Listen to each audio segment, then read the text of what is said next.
Right, so we just stopped here at a picnic site.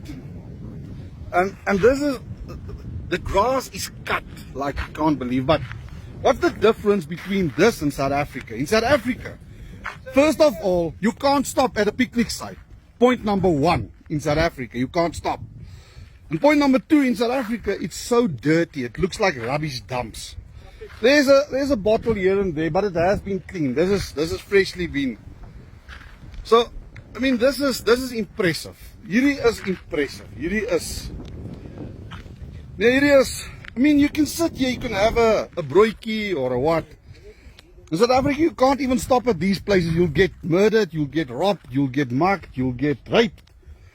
And here, absolute no fear of that. Absolutely nothing. So, Zimbabwe, well done. You're doing something right.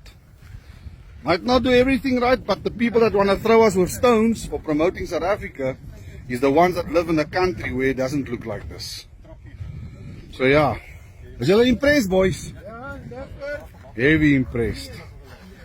Hier is nou vars gegooi iemand.